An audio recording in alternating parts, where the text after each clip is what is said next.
दिनांक आज आहे 16 फेब्रुवारी 2025 आणि पाहू शकता ही शेतामध्ये हरभरा काढणी चालू आहे. त्याचे खळ करण्यासाठी ही जागा केलेली आणि हे या ठिकाणाला या 25 बाय 25 खळ्यासाठी जागा होती आणि या ठिकाणी शेतकऱ्यासाठी अंदाज देणार आहे.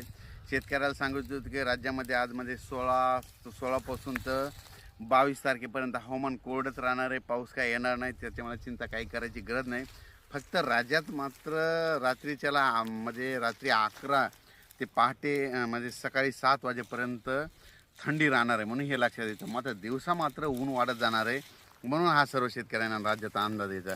राज्यातल्या सर्व शेतकऱ्याला सांगू इच्छितो पूर्व विदर्भ, पश्चिम विदर्भ, दक्षिण महाराष्ट्र, उत्तर महाराष्ट्र, कोकणपट्टी, खानदेश ज्यांचा हरभरा काढणी चालू असेल, गहू काढणी असेल, काढून घ्या. 22 तारखेपर्यंत कसलाच पाऊस नाही, काय नाही, त्याच्यामुळे काही चिंता करायची गरज नाही. फक्त 23-24च्या नंतर थोडं वातावरणात थोडा बदल होईल, म्हणून हे अंदाज लक्षात येतं. पण राज्यात मात्र सध्या पावसाचं वातावरणच नाही, म्हणून हा अंदाज सर्व शेतकऱ्यांना लक्षात येतं. एकंदरीत परिस्थिती बघितली तर राज्यातल्या सर्व शेतकऱ्याला सांगू इच्छितो की राज्यामध्ये सध्या पावसाचं वातावरणच नाही, म्हणून हा अंदाज लक्षात घ्यायचा.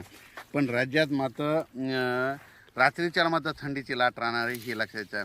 आणि 22 तारखेच्या नंतर म्हणजे देशात बघायचं झालं तर हरियाणा पंजाब त्याच्यानंतर म्हणजे उत्तरेकडील देशामध्ये मात्र शेवटच्या आठवड्यात थोडं वातावरण चेंज होणार आहे आणि आपल्या महाराष्ट्रात देखील 23-24च्या नंतर थोडं क्लाउडली वातावरण राहणार आहे, ढगाळ वातावरण राहणार आहे, म्हणून हा अंदाज लागेल. पण राज्यात मध्ये सध्या काही पाऊस नाही, शेतकऱ्याचं हरभरा सुखरूप घरी येणार आहे, म्हणून हा अंदाज लक्षात यायचा. गहू देखील सुखरूप येणार आहे, म्हणून हा अंदाज लक्षात यायचा.